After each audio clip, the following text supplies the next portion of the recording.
Hello, everyone, and welcome to a Wednesday edition of the Orange and Brown Talk podcast. Dan Labbe with Mary Kay Cabot and Ashley Bastock.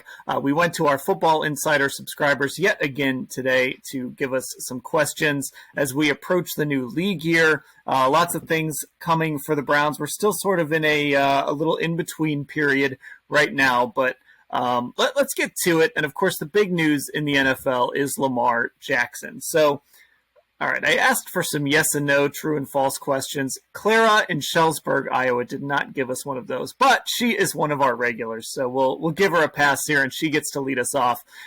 She says her question isn't about the Browns. It kind of is, but it is related to the AFC North. How do we all think the Lamar Jackson situation will play out? Stay in Baltimore, sit out, go to another team?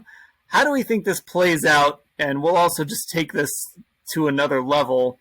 I mean, what impact does it ultimately have on the Browns? Mary Kay, how is this going to go? You know, it's hard to say how it's going to go, but it does seem to me like there is some bad blood between Lamar and the Ravens right now.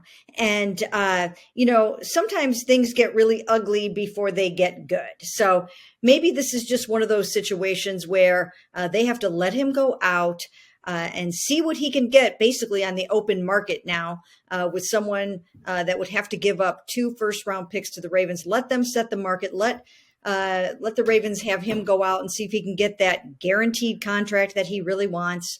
But it could end in a separation between the two. And if it does, then they're starting over to a degree. They've got a new offensive coordinator in Todd Monken, former Browns offensive coordinator.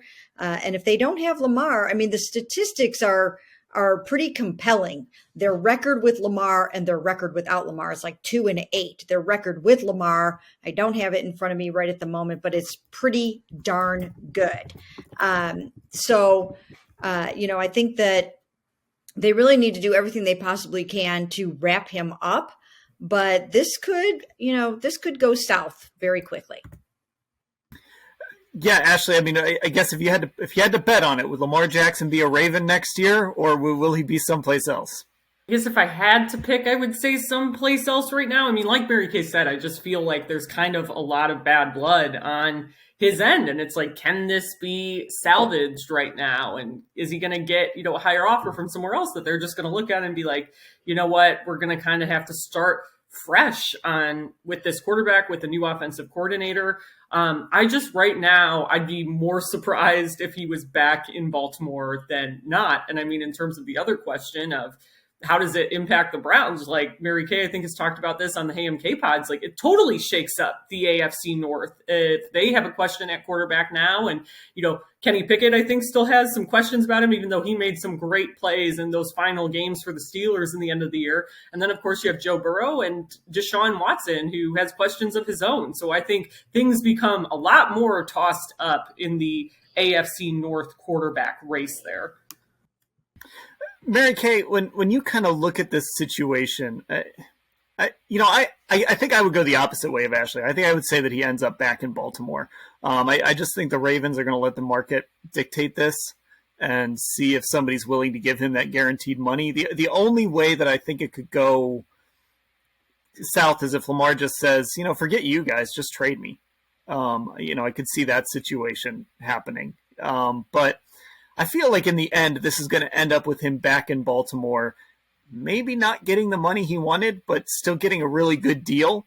But the other part of this was, could he sit out? I mean, this could certainly, if this drags out long enough, it could end up him missing the offseason program, or even, then we start to get into like training camp and things like that. This could certainly, even if it's just to that degree, what impact do you think it has? Well, you know what? He is a very principled young man, and he's not happy right now. And so therefore, I think it would be very hard for him to go back there and play for $32.2 million or whatever it is under the non-exclusive franchise tag, which is significantly less than the $45 million he would have made under the exclusive tag, which would have given the Ravens sole negotiating rights.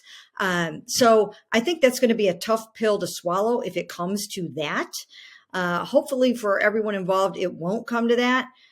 Because I don't know, you just hate to see a really good quarterback like Lamar Jackson completely embroiled in a battle with his team. You don't like to see things end that way. It's not a good look for the team, for the league, for the player.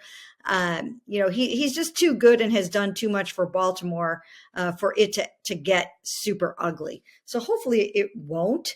But I feel like he is so principled that he's not just going to sit back and take whatever he can get. I think he's going to put up quite the fight. It's one of the reasons why he doesn't have an agent. He likes to do things his own way.